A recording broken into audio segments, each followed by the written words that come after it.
تو یہودی حضرت موسیٰ کے ماننے والے تھے، یہود کی اولاد تھے، کبھی بھی نبی ان کو بے دخل نہ کرتے، لیکن نبی کا اس سرزمین کو واپس لینا اس بات کی دلیل ہے کہ یہ امت کا نہیں، صرف پیغمبر کا حق ہے، صرف رسول کا حق ہے۔ جب رسول اللہ نے وہ جگیر لے لی تو یہ کیا سنہ ہے؟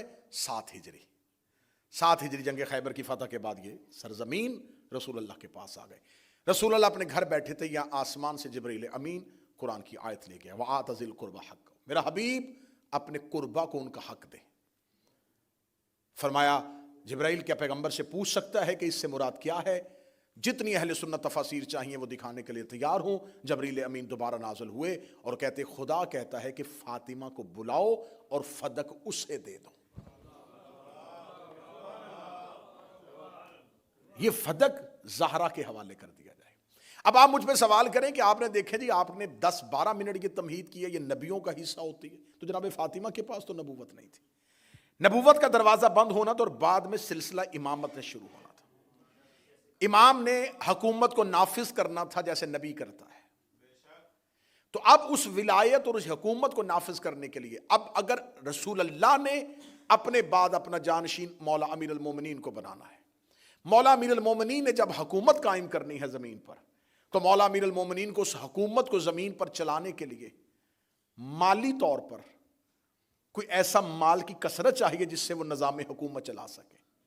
اور اہل بیت کے ہاں ایک وقت کی روٹی بھی فقیر کو دے دی جاتی ہے۔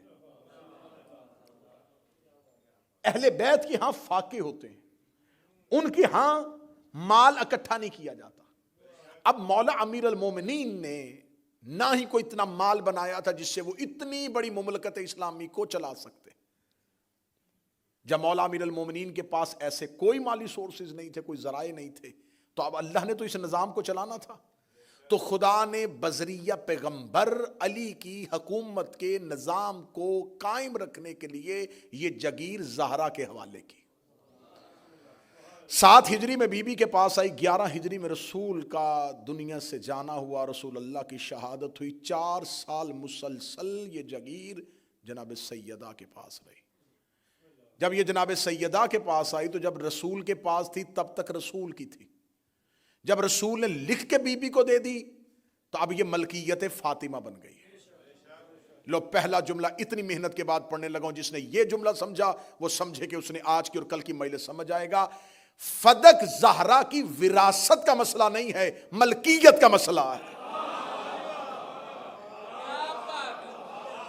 آج کے بعد شیعہ اپنی سوچ کا زاویہ اس انداز سے لیجئے گا کہ حاکم نے نبی کی وراثت پہ قبضہ نہیں کیا، فاطمہ کی ملکیت پہ قبضہ کیا۔ وراثت مرنے کے بعد تقسیم ہوتی ہے۔ اگر کسی انسان کا کوئی ایک بیٹا ہو، 4 بیٹے ہوں، مرنے کے بعد وراثت تقسیم ہو، 3 نافرمان ہو، 1 فرما بردار ہو، وہ اپنی زندگی میں کہے نہیں بعد میں وراثت ہوگی تو ان 3 کو بھی ملے گی، میں زندگی میں 1 ہی کو دے دیتا ہوں، تو وہ 1 کے نام کر دے۔ جب وہ اس کے نام ٹرانسفر ہو جائے گی تو اب وہ وراثت میں تقسیم نہیں ہوگی، کیونکہ مالک نے زندگی میں مالک تبدیل کیا ہے۔ رسول اللہ نے اپنی زندگی میں دی ہے، اہل سنت تفاسیر اس بات کی گواہ ہیں کہ رسول نے اپنی زندگی میں جناب سیدہ کو دے دی تھی۔ تو جب جناب سیدہ کو دے دی تھی تو وہ سیدہ کی ملکیت بن گئی۔ تو اس کا مطلب ہے یہ جو آج ہمیں دھونس رچایا جاتا ہے، جو ہماری سوچوں کو بدلا جاتا ہے، نہیں دیکھے رسول تو وارث بناتے نہیں، یہ جان بوجھ کے شور کیا جا رہا ہے کہ شیعوں کے ذہن میں یہ سوال آئے ہی نہ، ان کو اسی بات میں الجھا دیں نبی تو وارث ہی نہیں بناتے، نبی تو کسی کو وارث چھوڑ کے نہیں جاتے، نبیوں کی تو میراث ہی نہیں ہوتی۔ بھائی میراث کی بحث تو ہے ہی نہیں، یہ تو بحث ہے ملکیت کی۔ وراثت میں گواہ مانگے جا سکتے ہیں، کہاں بیٹھے ہوئے ہیں صاحبان آپ؟ ایک بندے کے پاس اپنی ایک پراپرٹی ہو، اس کی اپنی ذاتی ہو، اس کے نام پہ وہ پراپرٹی ہو، دوسرا انسان آ کے اسے وہ پراپرٹی چھین لے، وہ پلاٹ پہ قبضہ کر لے، کیس کورٹ میں چلا جائے۔ اب مجھے بتائیں کہ آج کی عدالت گواہ قبضہ کرنے والے سے مانگے گی یا مالک سے مانگے گی؟ مالک کی زمین پہ قبضہ کیا گیا، قابض بھی چلا گیا کورٹ میں، مالک بھی کورٹ میں چلا گیا، مالک نے کہا یہ دیکھے جی میرے پاس ملکیتی کاغذ ہے، یہ تو میری زمین تھی، قابض نے کہا نہیں یہ تو میری ہے، عدالت کہے گی اگر تیری ہے تو بتا، تحریر، ثبوت، گواہ۔ دربار میں گواہ حاکم نے دینے تھے، زہرا نے نہیں دینے تھے۔ سارا کیس بدلا جا رہا ہے۔ یقین کرو فدق کا ریکارڈ غیر محفوظ کیا جا رہا ہے، کیس کا زاویہ بدلا جا رہا ہے۔ اللہ کبھی بھی آپ کو کبھی بھی کسی عدالتی امور میں مشغول نہ کرے۔ میری زندگی گزر گئی عدالتی امور میں، تو ہمیشہ ہوشیار وکیل جب دیکھتا ہے نا میں کیس ہار رہا ہوں، تو وہ کام کیا کرتا ہے، وہ کیس کا زاویہ تبدیل کرتا ہے، مرکزی نقطے سے بار بار جج کا ذہن ہٹاتا ہے۔ جی قتل بعد میں بحث ہوگی کہ کس نے کیا تھا، یہ ہمیں بتایا جائے کہ اس گلی میں رہنے والے جو لوگ ہیں ان کے بیان کہاں ہیں۔ یہ جو ایک نیا کرایہ دار اس گلی میں آیا ہے یہ کب آیا تھا؟ اب وہ قاتل سے ذہن ہٹ کے ادھر چلا جاتا ہے۔ یہ ہوشیار وکیلوں کا طریقہ کار ہے کہ جب دیکھیں کہ اب ہاتھ میں کچھ نہیں رہا، کیس کا رخ بدلو۔ تاریخ میں یہی ہوا، جب ان کے پاس کچھ نہ رہا انہوں نے مقدمے کا رخ ہی بدل دیا۔ گواہ کیوں نہیں دیے تھے؟ میراث تو نبیوں کی ہوتی نہیں۔ بھائی کس بات کی بحث کر رہے ہو؟ تمہاری تفاسیر لکھ رہی ہیں کہ جب یہ آیت آئی رسول نے فدق بی بی کو دے دیا تھا، ہبا کر دیا تھا، ان کی ملکیت بن گیا۔ جب ان کی ملکیت بن گیا تھا تو اب جناب زہرا مالکن کی حیثیت سے گئی ہے دربار میں۔ زہرا کا مقدمہ بطور سوالی نہیں ہے، مالک کی حیثیت سے۔